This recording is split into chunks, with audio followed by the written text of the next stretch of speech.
Bismillahirrahmanirrahim, en el nombre de Allah, el misericordioso, el compasivo, que la paz y las bendiciones de Allah sean con su bendito profeta Muhammad, con su inmaculada familia y con sus benditos compañeros. Queridos hermanos y hermanas, telespectadores, Assalamu alaikum wa rahmatullahi wa barakatuh. La paz y las bendiciones de Allah les acompañe. Bienvenidos a la Jutba de la Meca. Antes de nada, les pedimos las disculpas por este retraso ajeno a nuestra voluntad y por razones de las fallas en Valencia. Ahora nos da los detalles nuestro compañero, hermano y invitado de hoy, el hermano Abdelaziz Hamawi, presidente del Centro Cultural Islámico de Valencia, ingeniero en telecomunicaciones y estudioso de las ciencias islámicas. Abdelaziz, salamu alaikum, bienvenido. Alaikum salam wa rahmatullahi wa barakatuh. Jazakallah khair, Aji Hussein, y gracias por la invitación. Un placer. Bueno, antes de nada, en Valencia estamos de fiesta, estamos en las fallas, ¿no? Sí, a eso se debe mi retraso en coger el tren, cogí el siguiente y llegué, bueno, casi una hora más tarde. Inshallah. Antes de introducirnos ya en el tema de hoy, que es el Islam, Europa e Islam, vamos a hacer solo una pequeña introducción porque ya hemos recibido la primera llamada del Adán, estamos a la espera del segundo. Iremos, inshallah, con la jutba, la comentamos y luego volveremos a la parte que ahora se nos ha escapado, pues la recuperamos, inshallah, en la tercera parte del programa. Normalmente, Abdelaziz, cuando escuchamos Islam, Europa, Islam, musulmanes, Europa, siempre la idea es conflicto. Muchas veces en conferencias, en charlas, lo que escuchamos es que la primera impresión que se tiene es que hay un conflicto, es que son incompaginables, que no son incompatibles. ¿A qué se debe? Bismillah, salatu wassalam ala sayyidina rasulillah, ala alihi wa sahbihi wa man wala. Sí que es verdad que hasta el día de hoy, cuando se habla de Occidente, Islam, se habla de dos bloques monolíticos, homogéneos, y por lo tanto nos viene directamente a la mente la imagen de conflicto, de confrontación. Pero los que vivimos en Occidente, los musulmanes, y somos, ahora se está hablando de, por lo menos en Europa, de 30 a 35 millones, estamos hablando de una minoría muy importante. Los que vivimos en este contexto intentamos transmitir otra imagen diferente de que la relación Islam-Occidente, musulmanes, no musulmanes, no tiene por qué ser esa imagen de conflicto que nos viene del pasado y que nos recuerda episodios conflictivos de tanto la historia del mundo islámico como de la historia de Occidente. Intentamos transmitir ahora mismo otra imagen porque creemos que la relación Islam Occidente, o sobre todo mediante las minorías musulmanas que estamos viviendo en Occidente, está condenada a la convivencia, a llevarse bien, a cambiar ese aspecto de esa relación, porque hoy cuando hablamos del Islam en Occidente o el Islam en Europa concretamente, y cuando digo que hay unos cuantos millones, como mínimo estamos hablando de esos 30 millones, la mayoría de estos musulmanes son occidentales. Entonces, hoy se puede compaginar perfectamente eso de ser musulmán y occidental, que hasta hace unos cuantos años era una cuestión inimaginable. Vamos, que objetivamente no existe tal conflicto, sino que depende de unos intereses y de unos conflictos que son ajenos al Islam y a Occidente, y además es poner dos categorías que no son iguales en Occidente, que es una referencia cultural como mucho, y geográfica, mientras que Islam es una religión. La gente confunde ambos. Claro, incluso si hablamos de la definición política o geográfica del mundo occidental y el mundo islámico, estamos hablando de dos mundos muy diversos. O sea, tú no puedes hablar hoy del mundo islámico como si fuera un país o un sistema político. Hay muchos países, 57. muchas experiencias, muchos sistemas políticos, y lo mismo pasa con el mundo occidental. Entonces, y luego pasamos a la otra dimensión, que es que si hablamos de conflicto o de malentendidos, ¿de qué estamos hablando? De las relaciones políticas, intelectuales, o de las relaciones que pueda haber entre la gente. Hoy, por lo menos, yo pienso que cuando un musulmán vive en un país occidental, dese como ejemplo España, no encuentra ningún conflicto en relacionarse con su vecino no musulmán. No hay nada en el Islam que le impida tener una relación fraternal, amistosa, de respeto entre un musulmán y una persona que no sea musulmana. Entonces, con sus vecinos. puede que haya entre algunos países musulmanes y algunos países occidentales conflictos, pero incluso cuando hablamos de conflicto no es un conflicto frontal, absoluto en todo, sino que tenemos diferencias, tenemos problemas concretos para resolver, pero es que esos mismos conflictos los puede haber entre dos países musulmanes o dos países occidentales.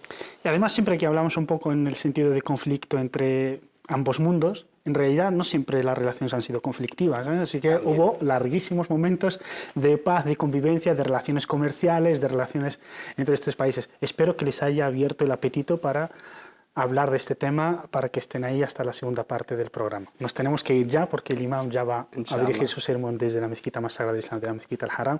Volvemos, inshallah, a plató después de la khutbah. Ahora sigan con la traducción simultánea. Hasta ahora. Assalamu alaikum.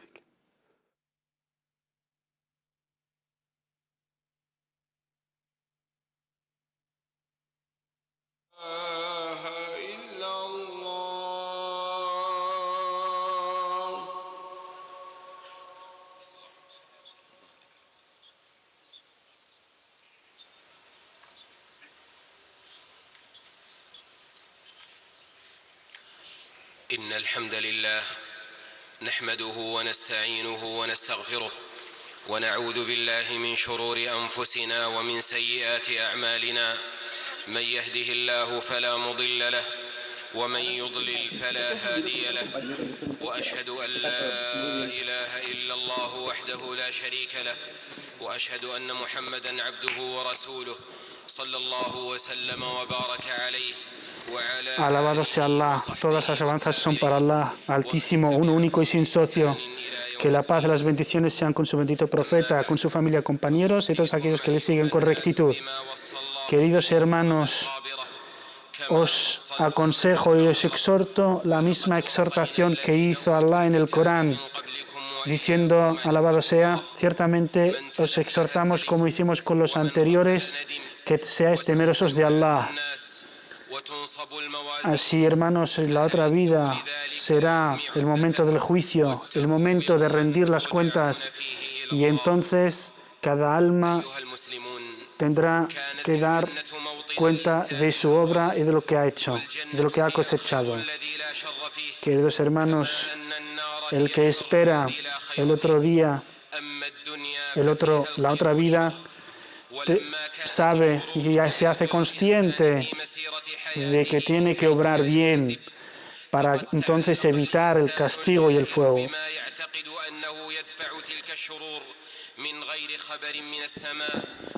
Así, el ser humano no tendrá excusa ante Allah de no conocer el mensaje, pues Dios ha mandado a profetas y mensajeros para guiar a la humanidad, de recordarles que están aquí para obrar bien, para poblar la tierra y rendir cuentas ante Dios en la otra vida.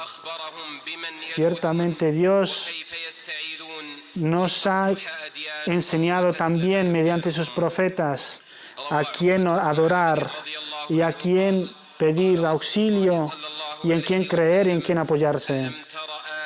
Dice Allah Altísimo, dice el hadith, ¿acaso no veis los signos de Dios que han sido revelados esta noche? Dice Allah Altísimo, di, oh Dios, guárdame del mal de la gente. Y también, oh Dios, guárdame del mal de los genios.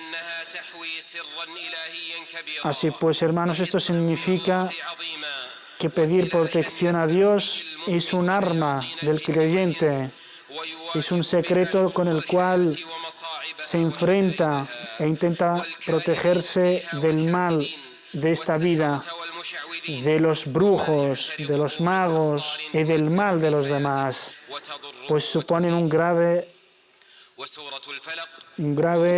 grave amenaza para su vida. La sura, el capítulo de la gente del Corán, las dos suras, la gente y la creación, son muy importantes para la protección del ser humano. El profeta, la paz sea con él, les daba muchísima importancia. Y cuando el profeta advertía mucho a sus compañeros del mal, de los genios y de los demonios y del mal de los demás, Allah hizo descender, revelar estas dos suras. Y desde entonces las enseña a sus compañeros y a los musulmanes para que las aprendieran y leerlas y recitarlas día y noche para protegerse de toda amenaza, de todo mal.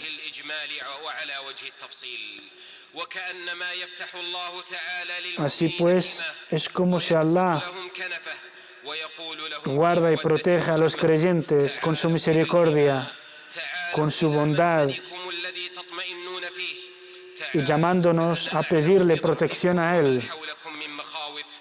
Así pues, Dios nos llama a pedirle auxilio a Él y protección para protegernos del mal. Y es uno de los signos de adoración más importantes, una de las manifestaciones de sumisión a Dios más profundas.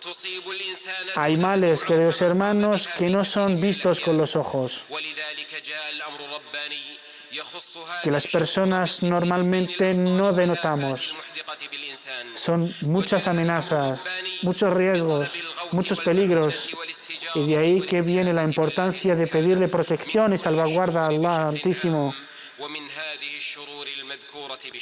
Y hay males generales y otros específicos, y es una manera de proteger las almas de los creyentes para salvarlas del mal. Así pues, estas dos suras de la gente de la creación nos invitan de una manera breve y muy concisa para salvaguardarnos y protegernos del mal, de todo mal. Realmente, pedirle auxilio y protección a Dios es una de las manifestaciones y una de las características más profundas de adorar a Dios, pidiéndole sumisión, pidiéndole protección y salvaguarda. Realmente Dios es el Dios de la mañana, del día, que saca el día de la noche, y Dios de la noche que la saca del día. Así pues, al igual que la mañana es muy esperada después de la oscuridad, el que tiene miedo al pedirle auxilio a Allah, le viene su protección del mal. Ciertamente Dios, cuando le dice al profeta, la paz con él, di, oh Dios, te pido protección de la creación, de todo mal que Dios haya creado. Y ahí están los males, el mal del ego, el mal de los demonios, el mal de los incrédulos, del mal de los corruptos y perversos. Y así Dios Altísimo dice de todo mal que entra, al igual que entra la noche en el día. Es una metáfora para pedir a Allah protección de la oscuridad, al igual que le pedimos que nos proteja de la noche, pues la noche es sinónimo del peligro, de la oscuridad, de la amenaza. Pues el ser humano, cuando está solo de noche, teme cualquier ataque, cualquier peligro de bestias o de otros seres, malignos. Así pues, el profeta, la paz sea con él, Allah Altísimo le pide al profeta que pida a Dios protección del mal de la noche.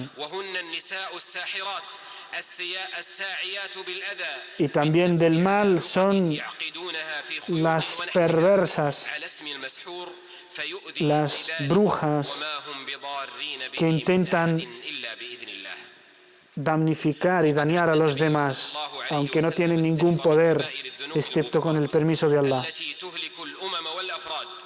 Así pues, hay muchos males que inmiscuyen a muchísima gente en la oscuridad y en la perversión. Y una de las características de esta corrupción y perversión es acudir a los brujos, a los magos y videntes. Y el profeta nos dice que temamos a Dios y le pidamos protección de esta inclinación de debilidad humana a pedir auxilio fuera a otros que no sea Dios. Y también Dios nos dice en el Corán y a su bendito profeta, la paz sea con él, pedirle a Dios protección del mal del ojo y de la envidia de los envidiosos, pues también la envidia y el mal del ojo pueden dañar a las personas. Si la gente realmente obedeciera a Allah y le pidiera auxilio y protección, Dios les protegería y no pasarían penurias y no caerían en las redes del mal. Y también la sura de la mañana.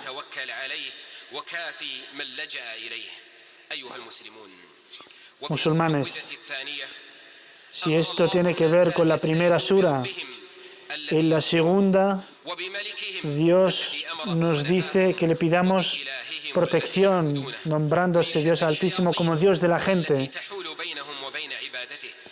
Dios y poderoso, todopoderoso, para que nos proteja de los demonios. Y si Dios dice que es el Todopoderoso, el Rey de las personas, el Dios de las personas, para hacer recordar que no hay otro Rey que Él, alabado sea, y que no hay otro Dios que Él. Así pues, es una referencia a no pedir auxilio a nadie, ni protección, ni a reyes, ni a ídolos falsos, sino únicamente a Él, alabado sea. Y que realmente todo cuanto no sea Dios no puede dañar ni puede beneficiar a nadie, excepto por voluntad de Dios. Y también nos recuerda su grandeza, alabado sea, para pedirle protección del waswas, que es el susurro del shaitán, que es cuando intenta susurrarle al corazón del ser humano para embellecerle lo que está mal e inducirle a cometer ese mal y esos pecados. Y también cuando quiere el ser humano hacer algo bueno, le viene y le susurra para que dejara de hacer las cosas buenas que hace. Dice Abdullah ibn Abbas, Allah esté complacido con él, el shaitán está en permanente conflicto al ser humano, y que siempre está ahí susurrándole y tentándole, y que cuando la persona le pide protección a Dios y dice, oh Dios, protégeme, el shaitán huye. Y así pues, al final de la sura, el profeta, la paz sea con él, nos recuerda que además del mal de los demonios, también existen demonios humanos que intentan perjudicar y dañar a los demás. Queridos hermanos, las dos suras protectoras, viene la tradición del profeta, la paz sea con él, que el profeta, la paz sea con él,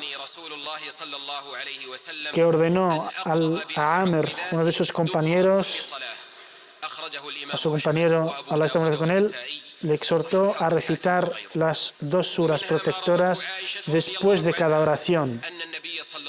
Y también a Aisha, Allah esté con ella, relata que el profeta, la paz sea con él, siempre que iba a dormir, juntaba sus dos manos y recitaba la sura de la sumisión total a Allah, al Ikhlas, y las dos suras protectoras 3 veces y pasaba sus manos por su cuerpo. Hadith recopilado por el Imam Bukhari. Al igual que también es aconsejable, según nos dice el profeta, la paz sea con él, al aconsejar a Abdullah ibn Jubayr, Allah está con él, al decirle que recite la sura de No hay otro Dios sino Allah, Qul huwallahu ahad, y las dos suras protectoras por la mañana y por la noche. Hadith verídico. Siervos de Dios, las dos suras protectoras es una receta para que la persona se proteja a sí misma, pero también para recitarla con la intención de proteger a los demás.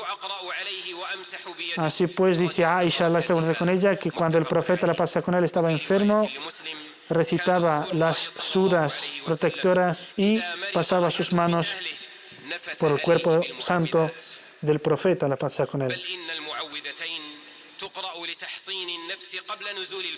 Realmente las dos suras hay que recitarlas y leerlas antes de que pase cualquier desgracia, no solo después o mientras. Así pues, el profeta, la paz sea con él, con el hadith que mencionamos antes, que el profeta recitaba y hacía muchas súplicas para protegerse y proteger a los creyentes, pero cuando fueron descendidas y reveladas estas dos suras, dejó las demás y solo se bastó y fue suficiente con estas dos suras. Pedimos a Allah que nos proteja de todas las tentaciones y de todos los males. Oh Allah, bendícenos con tu Corán y con la sunna de tu bendito profeta, la paz sea con él. Pedidle perdón a él, pues él es quien perdona y es quien absuelve.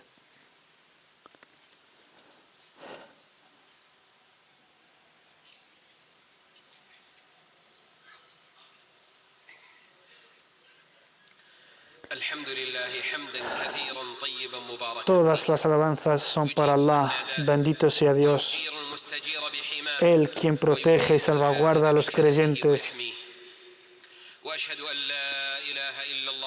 Atestiguo que no hay otro Dios sino Allah, uno único, y que Muhammad es su siervo y mensajero. La paz y las bendiciones sean con él, con su familia, sus compañeros y quienes le siguen con rectitud. Queridos hermanos, una de las enseñanzas de la sura de Al-Falaq, del alba, y es pedir a Allah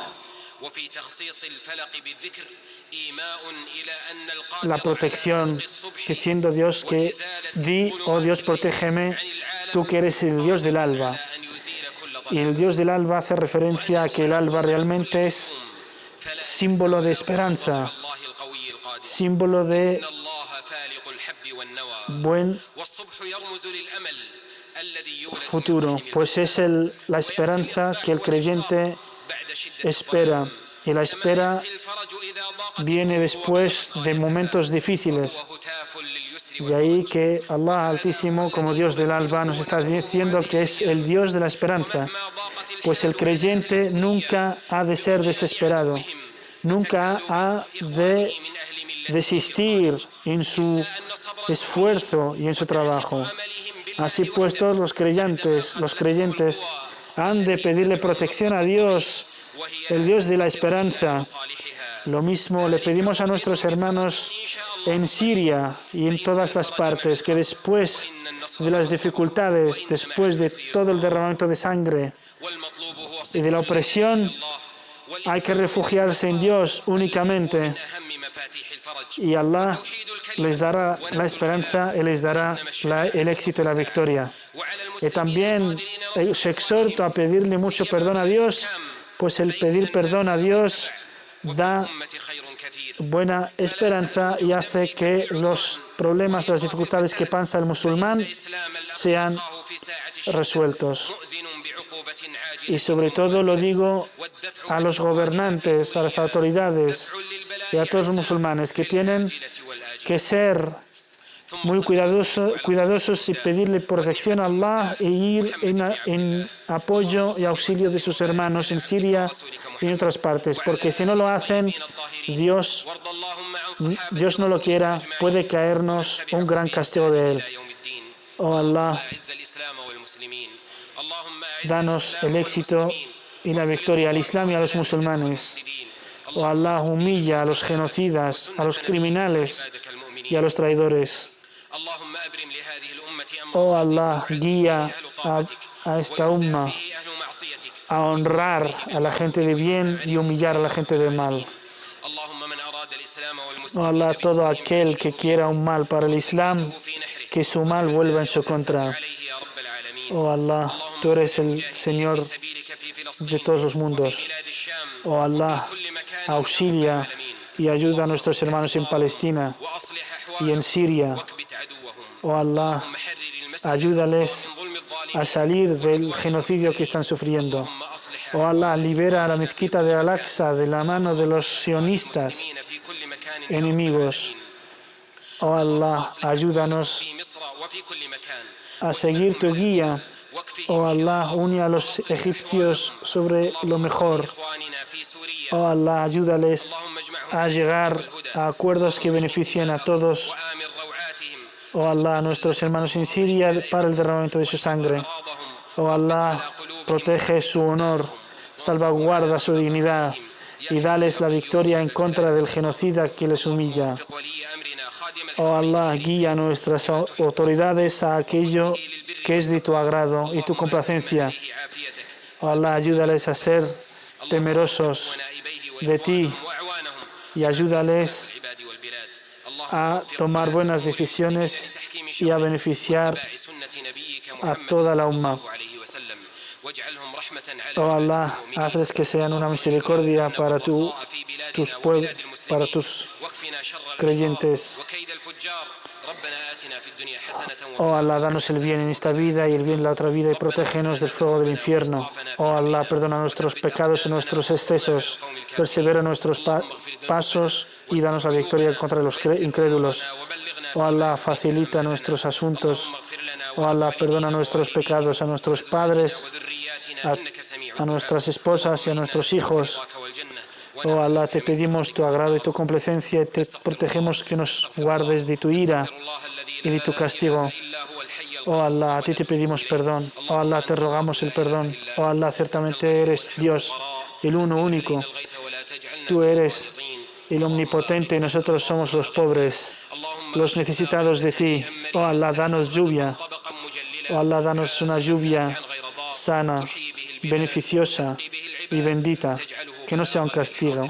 Oh Allah, que sea una misericordia de tu parte para toda tu creación. Oh Allah, que no sea una lluvia de castigo. Oh Allah, te pedimos perdón, acepta nuestro arrepentimiento. Ciertamente tú eres el Señor de los mundos, que la paz sea con todos los profetas y mensajeros, y ciertamente todas las alabanzas te pertenecen.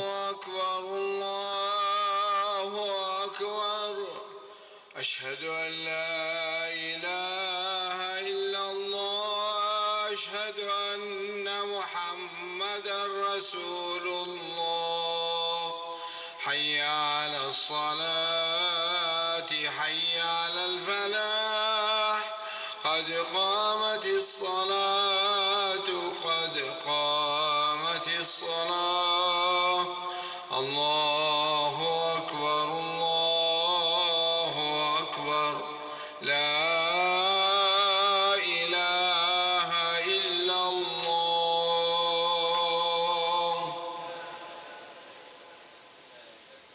استووا أقيموا صفوفكم ولا تختلفوا أتموا الصف الأول فالأول.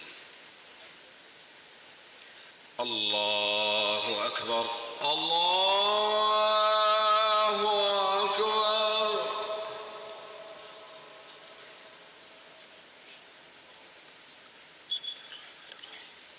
الحمد لله رب العالمين الرحمن الرحيم مالك يوم الدين إياك إياك نعبد وإياك نستعين اهدنا الصراط المستقيم صراط الذين أنعمت عليهم غير المغضوب عليهم ولا الضالين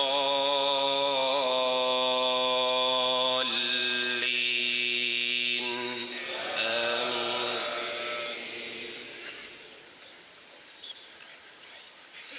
قل أعوذ برب الفلق من شر ما خلق ومن شر غاسق إذا وقب ومن شر النفاثات في العقد ومن شر حاسد إذا حسد. الله أكبر. الله أكبر.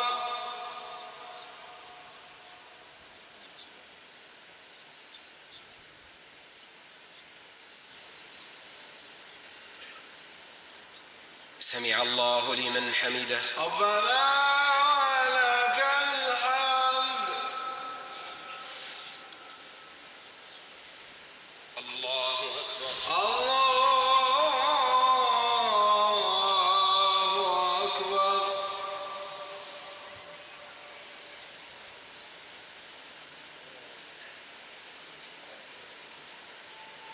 الله أكبر. الله أكبر. الله أكبر. الله أكبر.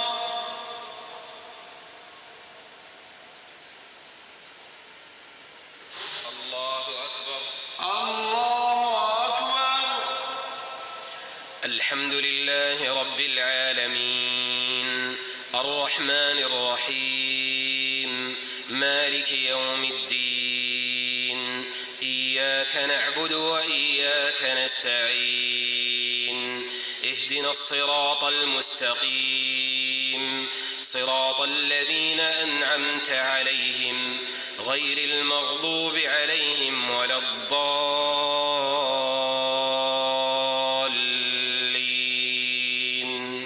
آمين. قل أعوذ برب الناس ملك الناس إله الناس من شر الوسواس الخناس الذي يوسوس في صدور الناس من الجنة والناس. الله أكبر. الله أكبر.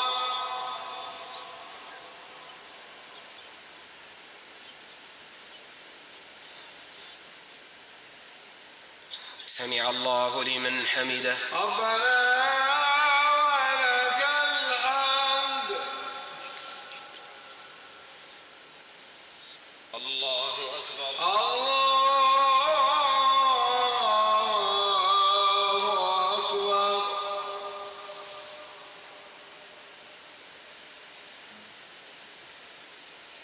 الله أكبر. الله أكبر. الله أكبر. الله أكبر. الله أكبر. الله أكبر.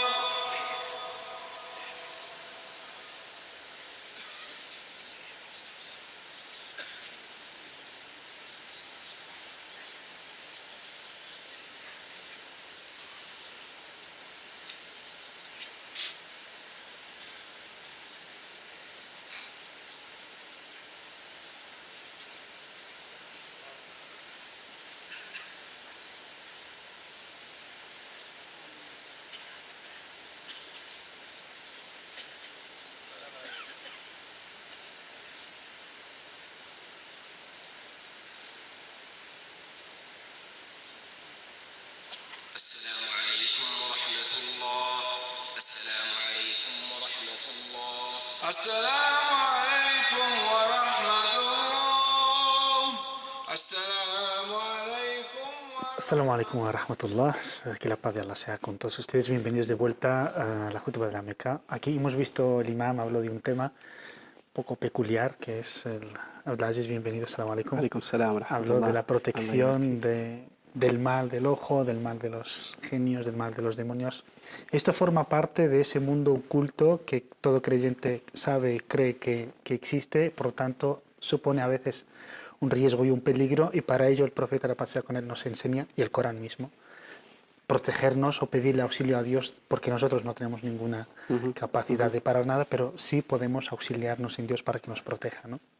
Sí, yo creo que el Islam nos enseña en este tipo de temas a extraer de los textos y las historias que nos relata tanto el Corán como la Sunna del profeta Muhammad sallallahu alaihi wasallam, lo que hay detrás, y aplicarlo pues a nuestra situación, nuestro contexto. Yo lo que me quedaría de esta jutba con un valor fundamental importante que acompaña al creyente en todo momento, en todos sus pasos, en el sentirse apoyado y protegido con la fuerza invencible, con el poder, la misericordia, la vigilancia de Allah subhanahu wa ta'ala en todo momento. Quien tenga esta fe en Allah fuerte, viva, fértil, y la convierte sobre todo en algo práctico, quiere decir, llevarla consigo a todas partes, que no se quede limitada en la esfera de la mezquita. El que intenta sentir esta dimensión de la fe va a ser la persona más feliz, más fuerte, aunque esté sola, la más rica, aunque no tenga recursos, ¿no? Yo creo que es algo que necesitamos. Ojalá el recuerdo de Dios lo que nos hace es mantener esa conexión permanente que nos hace superar cualquier obstáculo, y estando con Dios, Dios es el Todopoderoso, nada puede perturbar. Además, claro, y por eso decimos que la relación del creyente musulmán con Allah es una relación de 24 horas, no se limita a las oraciones, no se limita a ningún día en concreto.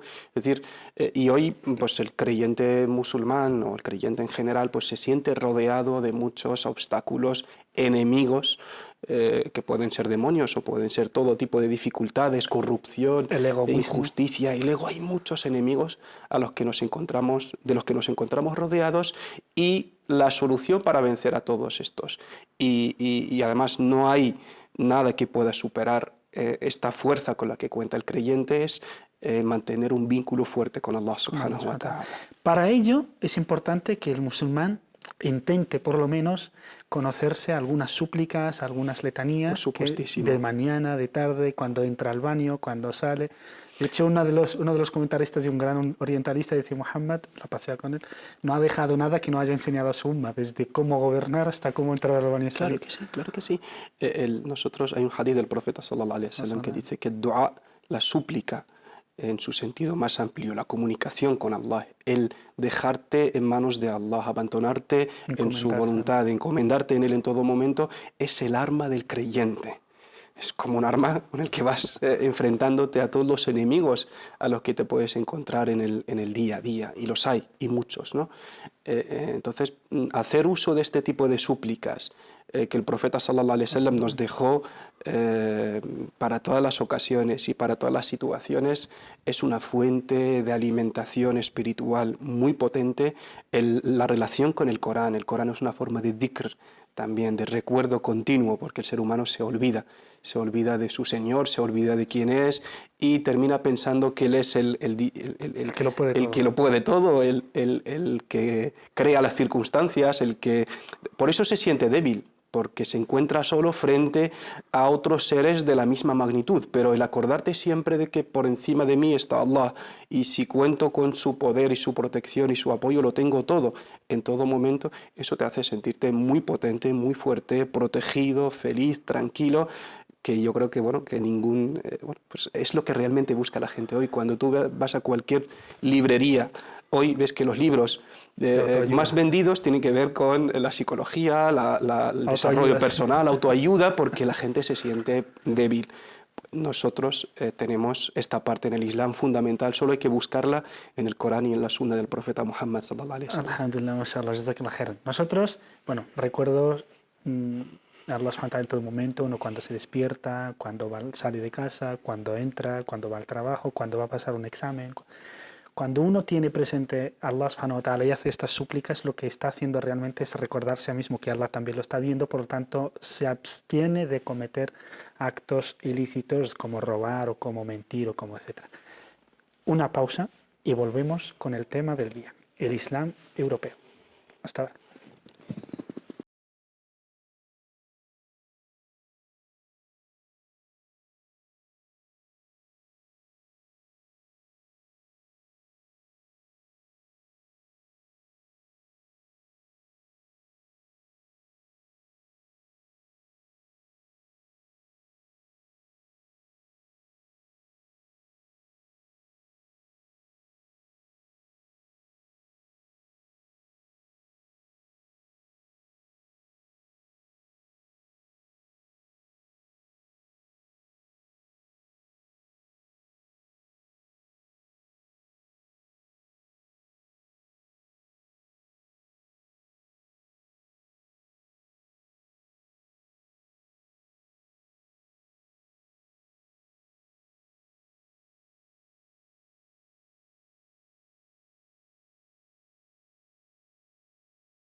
Alhamdulillah. Bienvenidos de vuelta al plató. Un tema muy de los niños, un éxito muy marchoso, entre comillas. Volviendo al tema nuestro del Islam en Europa, el Islam europeo, vamos a corregir antes de nada de entrar. Cuando escuchamos Islam español, Islam europeo, claro, depende de cómo se entienda. Y a veces se ven algunos debates muy calurosos en contra de este término. ¿Cómo lo ves tú? Yo presto poca atención, doy poca importancia a los términos en general. Yo pienso que en el momento en que sepamos de qué estamos hablando, poco importa que le llamemos Islam europeo, Islam en Europa. Partimos de la base de que el Islam es un din universal, es una religión universal y que tiene respuestas para todo lo que necesite el ser humano, desde la época del profeta Muhammad sallallahu alaihi wasallam hasta el fin del mundo. Es una religión con una gran capacidad de adaptarse a las diferentes circunstancias, a los cambios de tiempo, lugar, y por lo tanto, pues, por supuesto que hay un tronco común del Islam que no cambia con los tiempos ni cambia con los lugares. Pues los musulmanes en Occidente o en Oriente, en la época del profeta Muhammad sallallahu alaihi wasallam hasta nuestra época y hasta el fin del mundo tenemos la misma base de fe, los mismos actos de adoración, todo esto no cambia. Hay una parte que sí cambia y se adapta a los cambios, porque el Islam obedece a las circunstancias de las personas. Y de ahí sacamos que, bueno, pues que el Islam a veces puede tener diferentes formas, diferentes prioridades a la hora de practicarlo, según el contexto en el que se encuentre. De ahí podemos hablar de un Islam occidental o de un Islam árabe, chino, turco, lo que sea. Quiere decir, los valores del Islam, cómo exteriorizarlos, cómo ponerlos en práctica en los diferentes contextos, ¿no? De la misma forma que podemos hablar de una arquitectura islámica china, africana u occidental.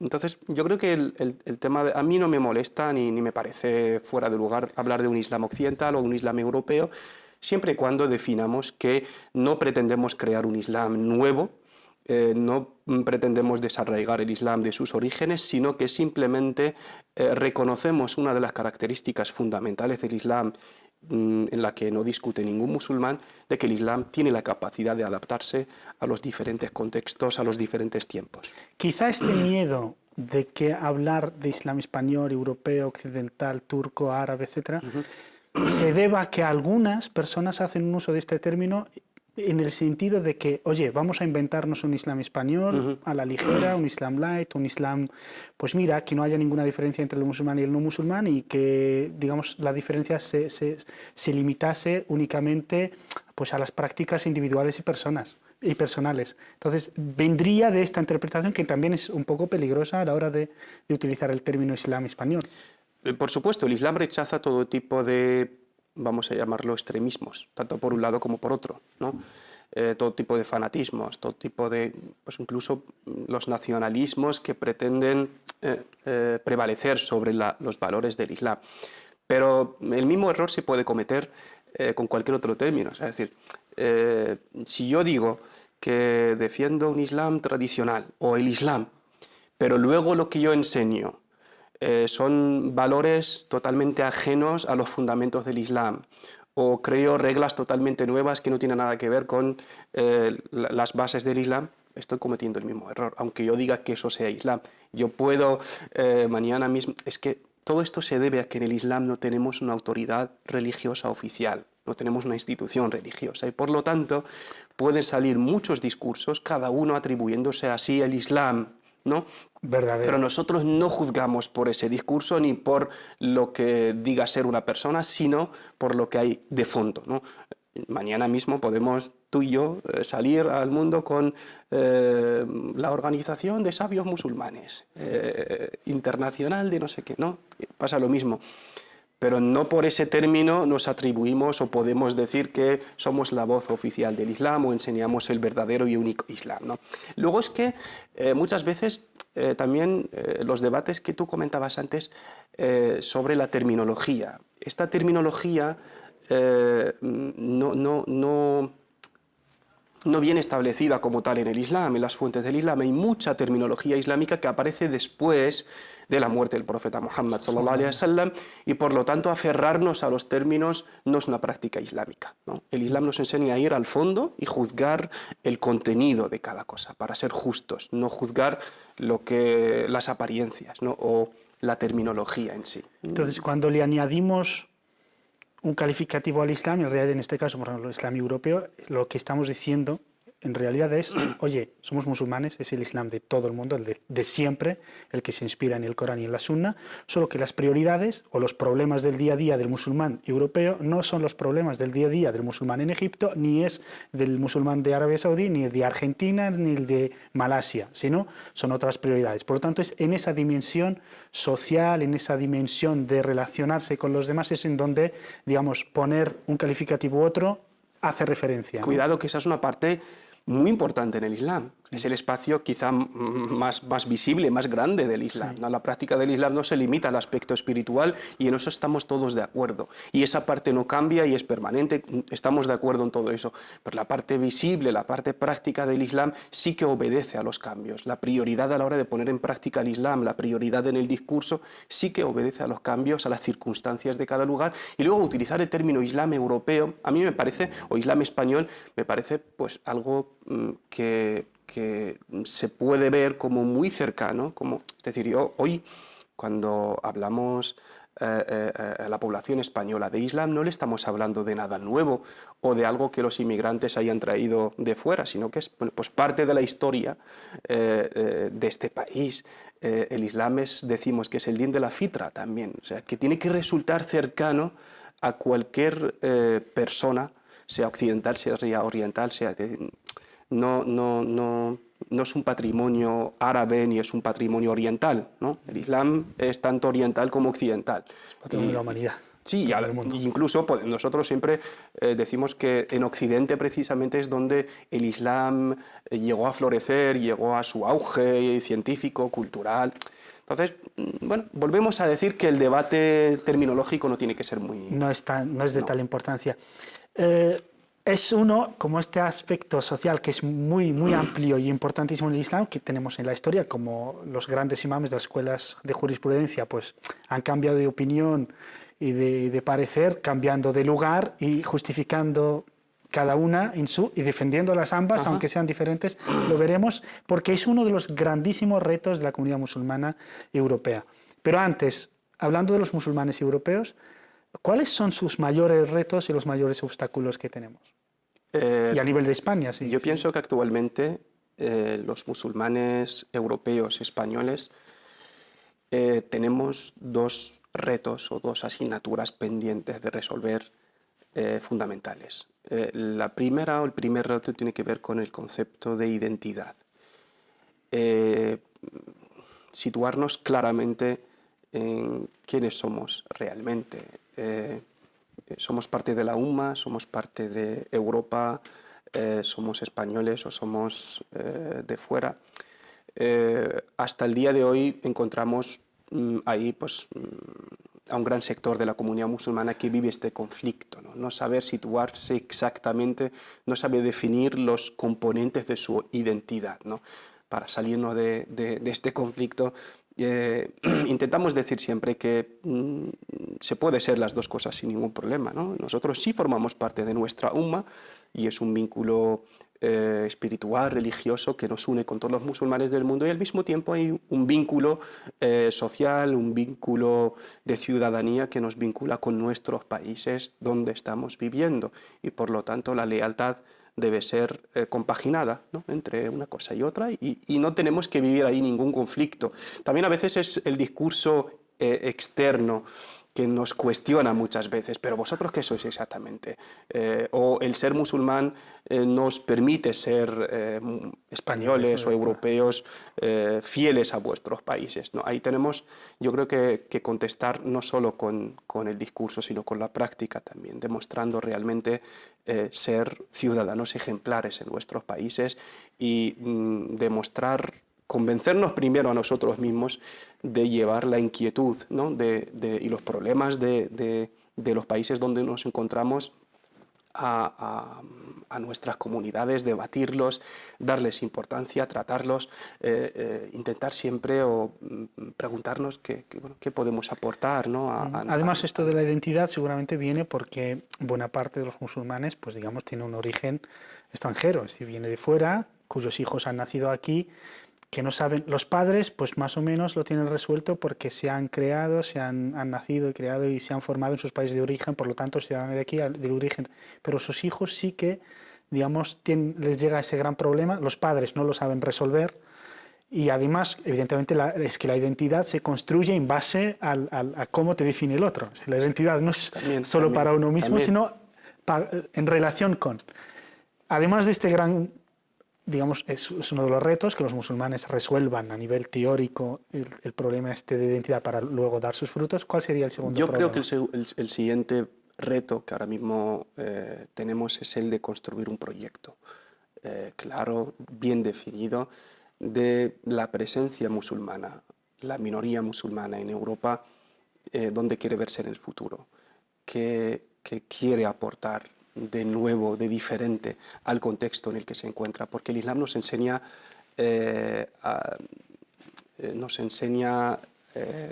que el hecho de ser musulmán no se limita a unos cuantos ritos religiosos, sino a transformar esa espiritualidad que nosotros obtenemos del dhikr, del Corán, de la práctica del Islam, en acción.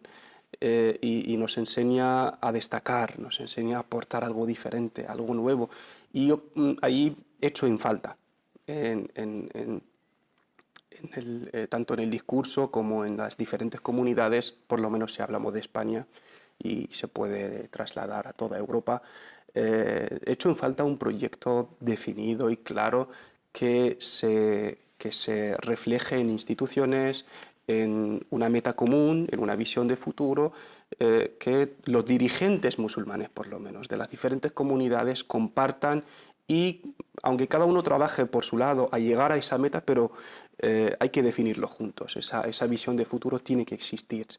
Y para que la presencia islámica en Occidente no se deje en manos de la espontaneidad, que es lo que ha pasado desde que surge hasta el día de hoy, ¿no? La presencia contemporánea de las distintas minorías surge de forma espontánea. El grupo de musulmanes que van a un determinado país para trabajar, de repente pues siente la necesidad de abrir una mezquita, se abre una, dos, tres, se convierte en 1000 mezquitas, hay problema de educación, empezamos... Todo esto es un ejercicio de reacción a las circunstancias. Creo que tenemos que adelantarnos un poco el futuro, y sobre todo cuando vemos y echamos un vistazo a lo que puede suceder, si hablamos de retos, uno de los grandes retos también al que nos encontramos ahora mismo cara al futuro es la creciente ola de islamofobia, una ideología política de la ultraderecha que toma de la islamofobia una bandera, empieza a luchar contra la presencia musulmana, empieza a crear muchas dudas, sospechas, prejuicios sobre la presencia musulmana. Entonces eso se refleja en que la gente empieza a tener miedo del Islam, de todo lo islámico, empieza a sospechar de la presencia de estos musulmanes aquí. Por lo tanto, yo pienso que para al mismo tiempo resolver nuestros temas pendientes y luchar contra esta ola de desconocimiento, de odio que se va expandiendo, tenemos que tener ese proyecto resuelto. Quizá de momento, digamos, el reto mayor, por la razón por la que no existe este proyecto, es que aún, sobre todo en España, la comunidad musulmana sigue mirando hacia adentro, de reorganizar su casa interna, de preservar su identidad como tal. Pero todos estos retos, que son, por ejemplo, el de la identidad, el de construir un proyecto, el de aportar a la sociedad, se debe también, entre otras cosas, a la ausencia de un cuerpo de jurisprudencia islámico propio para este contexto. Por lo tanto, es básico, fundamental, que empecemos a crear jurisprudencia islámica para el contexto en el cual nos encontramos como minoría, porque nuestra audiencia debe de saber que los musulmanes, casi los 14 siglos, salvo algunos países muy concretos como la India, siempre han vivido en países de mayoría musulmana. Por lo tanto, nos suponía un gran reto adaptarse, pero ahora nos encontramos con minorías islámicas por todo el resto del mundo, por Europa, que es una de las mayores minorías, por América Latina. Y se requiere, evidentemente, no es la misma jurisprudencia, o no toda la jurisprudencia existente hasta ahora es válida para un contexto europeo. Por lo tanto, es muy importante tener escolares, sabios, juristas musulmanes que nos puedan, desde el Islam, aportar soluciones a estos retos. Sí, la jurisprudencia islámica o la legislación en el Islam, como hemos dicho antes, tiene algo de peculiar, que es actualizarse a los cambios, y estos cambios pueden ser tanto temporales como geográficos. Es decir, en la misma época, lo que puede ser válido, lícito en un país, puede ser ilícito en otro. Estamos hablando ya de detalles, ojo, no confundamos, no es todo el Islam, sino que de un 20, de un 30% de la normativa en el Islam, ¿no? Que puede cambiar pues porque las circunstancias cambian, ¿no? Porque si volvemos a leer en el Islam o a buscar en el Islam, encontramos tres tipos de leyes. Encontramos unas leyes que el Islam establece de forma clara, permanente y que se tienen que aplicar como son por todos los musulmanes del mundo de todas las épocas. Y encontramos en un segundo bloque leyes justificadas que el Islam te está diciendo, bueno, pues esta es la ley y este es el fin, o este es la causa, o este es el valor, ¿vale? Con el tiempo prevalece más el valor que la propia ley o el instrumento de aplicar este valor, ¿vale? Te dicen, no, yo te he pedido esto solo por proteger este fin o este valor. En el momento en que cambien las formas, pues mira, sucede mucho con el tema de zakat al-fitr, ¿no? Pues que el profeta sallallahu alaihi wasallam enseñó en su época a pagarlo en especie, bueno, con dátiles o con tal, pero el objetivo era un acto de caridad, ayudar a la otra persona, ¿no? A tener algo que le sea útil para alimentarse. Cambian los tiempos, hoy no tiene mucho sentido pagar el zakat con dátiles, ¿no? en Occidente, bueno, en cualquier país. Luego, por otro lado, el Islam te da una serie de valores y normas generales para que tú, en función del lugar en el que te encuentras, en función del tiempo en el que estás viviendo, pongas el instrumento para aplicarlo, ¿no? La ley en sí. Entonces, nos encontramos con que vivimos en Europa en el siglo XXI. Primero, lo que tú decías, que ha pasado muy pocas veces que en la historia del Islam los musulmanes hayan tenido que vivir en esta situación de minoría en un país mayoritariamente no musulmán. Y luego es que además de esto han cambiado, el mundo ha cambiado, la estructura política, geográfica, legislativa del mundo ha cambiado y por lo tanto ya solo por este motivo hay que volver a leer la legislación islámica, la jurisprudencia islámica. De ahí se hace una necesidad de crear lo que se llama pues, un fiqh, una jurisprudencia de las minorías, concretamente si hablamos del caso europeo, porque ¿qué pasaba antes? En los años 40, 50 llegaban las comunidades musulmanas y a la hora de tener algún conflicto, tener algún problema, pues recurrían al imam y le pedían una fetua. Pues ese imam recurría a los libros y lo único que encontraba pues, eran fetuas antiguas, pues ¿cómo tengo que tratar con mi vecino? ¿Cómo tengo que tratar con el Estado? Las leyes, los impuestos que tengo que pagar, la escuela de mi hijo, todos estos temas, él a lo mejor se basaba en un libro de hace 7, 8 siglos que... En un ambiente de conflicto. En un ambiente de conflicto. De intolerancia, claro, por que lo tanto. enseñaba la relación musulmán-no musulmán pues, como una relación de sospecha, de conflicto y tal. Hace falta una nueva lectura en el contexto en el que nos encontramos y afortunadamente hoy sí que podemos hablar de pues, un fiqh de las minorías bastante definido, mucho mejor que antes, por supuesto. Encontramos incluso hoy en Europa instituciones que se dedican a esto. Como ejemplo más destacado, el Consejo Europeo de Fetuas e Investigaciones, que se reúne cada 2 meses, que está compuesto por grandísimos científicos y sabios de todas las especialidades, de todas las nacionalidades y que además conocen perfectamente la realidad europea y cada 6 meses nos sacan una publicación con temas nuevos relacionados con las minorías musulmanas en Occidente, tratadas desde la perspectiva claro, pues tenemos una realidad, las hipotecas y un montón, la carne sacrificada, la no participación sacrificada, política, es una realidad las nueva que hace elecciones, falta... los juicios. Te pongo como ejemplo, en Francia, cuando llegaron los primeros argelinos, bueno, pues se encontraba con que un argelino musulmán llega a vivir en Francia, primero como inmigrante y luego se le ofrece la oportunidad de tener la nacionalidad francesa.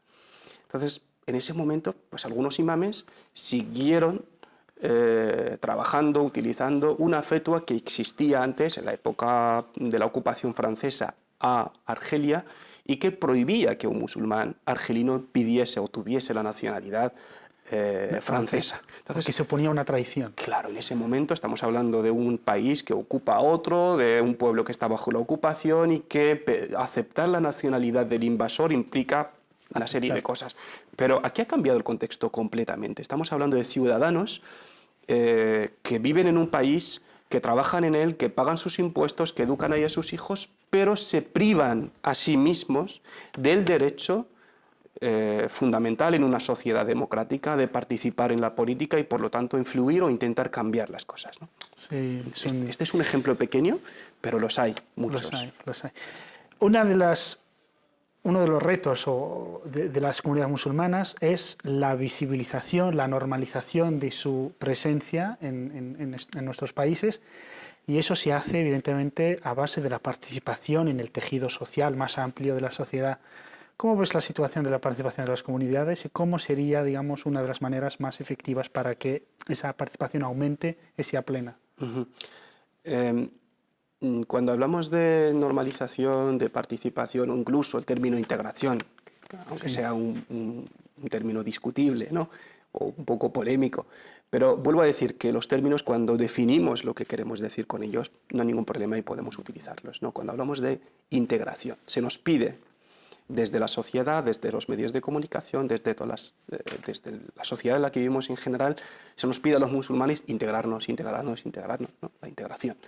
Y luego algunos musulmanes automáticamente, por miedo a eso, directamente entienden por integración, tienen una concepción determinada de integración y hay cierto miedo, ¿no?, a eso. Pero cuando volvemos a fijarnos, ¿no?, en el ejemplo del profeta Muhammad sallallahu alaihi wasallam, que es nuestro maestro y nuestro ejemplo a seguir en todo, ¿no? A mí hay detalles de la sira que leídas desde nuestra perspectiva te dan mucho que pensar, ¿no? El profeta sallallahu alaihi wasallam vive 13 años en Meca, tuvo que emigrar a Medina. Vive en una sociedad como inmigrante. Estamos hablando de casi 500 kilómetros de diferencia en esa época. Diferentes tribus, que son dos países. Y diferentes costumbres. Un contexto cultural totalmente diferente. Lo primero que hace el profeta Muhammad sallallahu alaihi wasallam, empieza esta nueva etapa con un dua, ¿no? Allahumma habbib ilayna al-Madina wa ahlaha ka hubbina li Makkah aw ashad. O Allah, haz que amemos esta tierra como, y a su gente como amamos a Meca, o incluso más. Es decir, lo primero que pide es esto. Y esto yo lo llamo una integración íntima, emocional, espiritual. Creo que el Islam nos enseña un concepto de integración mucho más que el que nos piden a veces desde fuera, que es una integración superficial. Cambia tu forma de vestir o tu forma de comer o hablar y ya estás integrado. Y no es eso lo que el Islam quiere de nosotros. Quiere que hagamos lo mismo que el profeta Abraham, alayhi salam, cuando llega a Meca y deja a sus hijos, Allahumma ij'al hadha al-balada aminan warzuq ahlahu min ath-thamarati man amana. Pide por esa tierra que Allah le dé seguridad y le dé paz. Es decir, empieza a mantener un vínculo íntimo, especial, con la tierra, de amor con esa tierra, con su gente, ¿no? Y creo que es algo que el musulmán hoy tiene que, o desde las mezquitas, o desde las organizaciones, o los predicadores tienen que fomentar en primer lugar. Es decir, sentirte a gusto, vivir en una tierra cualquiera durante un poco de tiempo, te lleva a mantener un lazo sagrado, llamamos nosotros, con esa tierra, ¿no? A veces por el hecho de pensar que estoy en un país no musulmán, no se sabe si eso se me permite o no se me permite. Y es un concepto incluso, bueno, podemos incluso discutir eso de país musulmán, ¿qué es? Porque si un país musulmán lo es por los valores de su legislación, por la justicia, por los derechos que garantiza y tal, podemos volver a definir de nuevo el mapa, ¿no? O es un país musulmán simplemente porque mis padres nacieron en ese país y yo lo visito. Porque el país se hace llamar musulmán. O se hace llamar musulmán. Entonces, creo que no tenemos que tener ningún miedo en eso, en decir públicamente, incluso internamente, que la relación que mantenemos con este país es una relación de amor, de lealtad, es un vínculo muy cercano, que nuestras súplicas, tenemos que seguir el ejemplo del profeta Muhammad sallallahu alaihi wasallam, que nuestro sujud tenemos que dedicar parte del dua a nuestro país, en nuestras jutbas del viernes. De ahí pasamos al siguiente nivel de integración o visibilización, que sería pues la participación social, política, cultural, educativa, etc. Y ahí tenemos una regla general en la que el Islam nos enseña a cumplir con nuestras obligaciones antes de reclamar nuestros derechos. Creo que es algo destacado, fundamental de la personalidad del musulmán, esté donde esté. El hadith del profeta sallallahu alaihi wasallam, el creyente es como la lluvia. Allá donde cae, produce beneficio. Hay muchos hadith que fomentan el activismo, Además tenemos el ejemplo en la vida del de los musulmán. compañeros del profeta que estaban en Abisinia, que fueron acogidos ahí y pidieron a Dios por ese país. Tenemos el ejemplo del profeta que pasa con él. Aún en guerra con los Quraishíes pidió por ellos lluvia que estaban o el profeta José la pasa Exacto, con él. el profeta Yusuf, exacto. Cuando el profeta sallallahu alaihi wasallam te dice, se me invitó en la época anterior al Islam a un pacto. Un noble pacto lo llama, y era un pacto entre las diferentes tribus en una época no islámica en Meca para autoayudarse, para proteger su país o proteger su ciudad contra cualquier invasión extranjera, para fomentar la justicia, la igualdad. Dijo, se me invitó a un pacto noble. Si hoy, que estamos en la época del Islam y yo soy el dirigente político del Estado, se me volviese a invitar a algo parecido, no dudaría en aceptarlo. Yo creo que tenemos referencias ahí que tenemos que destacar un poco más, ¿vale? Y que justifican perfectamente o pueden servirnos de base para hablar hoy de un concepto de integración o de participación o de visibilización mucho más amplio que el que está ahora mismo, y nos quitaría el miedo a debatir ciertos temas, a tratarlos con mucha normalidad. Creo que es necesario primero para nosotros como minoría musulmana internamente, para nuestros hijos que se están criando aquí, y en tercer lugar para la imagen que damos al exterior. Por último, tú que eres presidente de uno de los centros culturales islámicos más grandes y más activos del país, ¿cómo ves este discurso, es decir, los discursos de las mezquitas, va en este sentido de facilitar la integración, ser medios, vehículos de que los musulmanes, además de conocer bien su religión, conozcan bien la realidad para integrarse y para participar, como bien has dicho, en todas las dimensiones de la vida social, inclusive la política? Las mezquitas, ¿cuál es el discurso actual? ¿Si está bien o está mal? ¿Y cómo sería, digamos, la manera de mejorar el discurso de las mezquitas y su compromiso con su entorno? Yo siempre he reclamado, he pedido, o mi deseo es que las mezquitas no sean simplemente lugares de culto, porque la mezquita en la historia del Islam nunca ha sido un lugar de culto, puro y duro, en su concepto religioso, sino que las mezquitas, y además cuando un musulmán llega aquí a España, o cuando una persona se hace musulmana, o cuando un musulmán joven se cría aquí, cuando necesita apoyo emocional, psicológico, orientación, educación, e incluso cuando tenga algún problema social, familiar, económico, recurre a la mezquita. Y a veces la mezquita no está a la altura de esas expectativas y obliga a esta persona a buscar ese refugio en otro sitio, ¿no? Yo pienso que lo que se ha conseguido hasta ahora es bastante positivo. Alhamdulillah, llegamos a tener hoy, aún siendo una primera generación, con las dificultades que tiene, es decir, estamos hablando en España de un caso excepcional, ¿no? No podemos compararnos con otros países, pero lo que se ha conseguido hasta ahora, siendo la inmensa mayoría de la comunidad musulmana inmigrante de primera generación, es bastante positivo. El abrir lugares de culto, mezquitas en prácticamente todas las provincias o incluso localidades del país. Pero creo que el siguiente paso tendría que ser definir bien la misión de estas mezquitas. No fomentar este discurso que estamos diciendo, ¿no? Que el tema de nuestra presencia como minoría musulmana aquí y la inquietud de preguntarnos qué podemos aportar, cómo podemos solucionar los problemas de nuestros vecinos del país, cómo podemos normalizar la presencia de una mezquita en un barrio y que la gente vea la mezquita pues como un lugar social, como un lugar educativo, como un lugar útil por lo menos para... Yo recuerdo una vez... Como un establecimiento más, al igual que una iglesia, claro. un hospital, hay una normalizar la situación, y si no puedes aportar algo destacado, por lo menos que la gente te acepte como algo pues, normal y corriente, ¿no? Creo que el discurso religioso educativo tiene que ir en esa línea, ¿no? Y nos queda todavía mucho por trabajar, mucho camino por recorrer. Recuerdo una vez que tuve una charla en un instituto con chavales y les pregunté... Cuando digo Islam, ¿qué imagináis? ¿Qué imagináis? Y era todo negativo. Dije, ¿no veis nada positivo en que el Islam esté presente hoy en España y se quedaron todos callados. No supieron qué decirme. Bueno, es uno que dijo el kebab, ¿no? ¿No?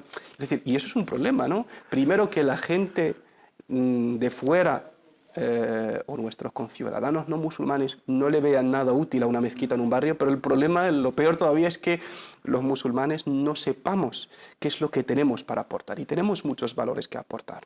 Y tenemos un capital humano enorme que se está preparando, que se está cualificando y que puede ser una fuente de riqueza enorme para su país, ¿no? Queda que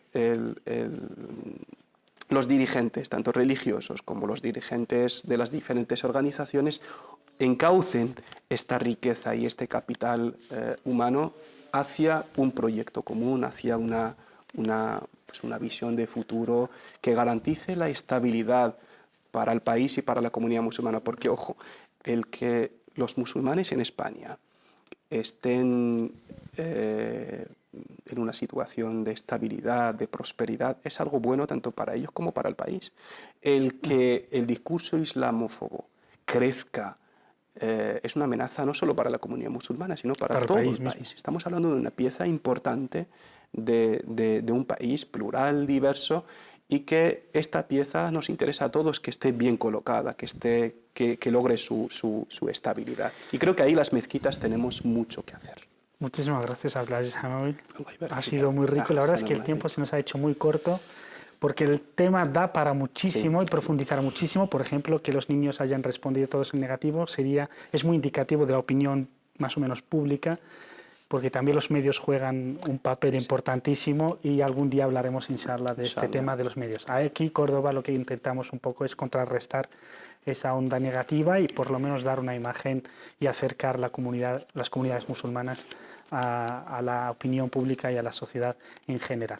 Muchísimas gracias de nuevo. La verdad es que ha sido un honor y un placer. El honor ha sido mío, es de placer, y enhorabuena por el programa, por toda la programación de Córdoba Televisión, que aunque es la primera vez que participo así de forma directa, es Jazakallah Khair, y pienso que vuestro canal es un instrumento fundamental para ese proyecto de la minoría musulmana en Occidente. Pues muchas gracias. Seguro que te arrastraremos una vez más a otros programas y a este también, inshallah.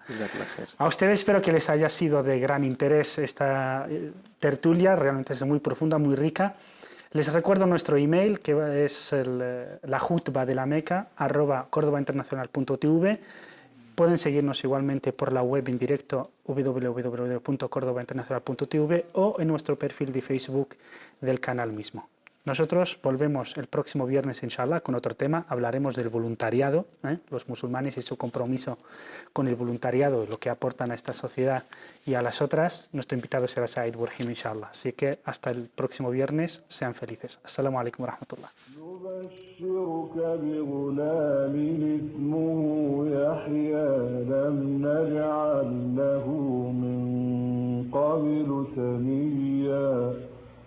قال رب أنى يكون لي غلام وكانت امرأتي عاقرا وكانت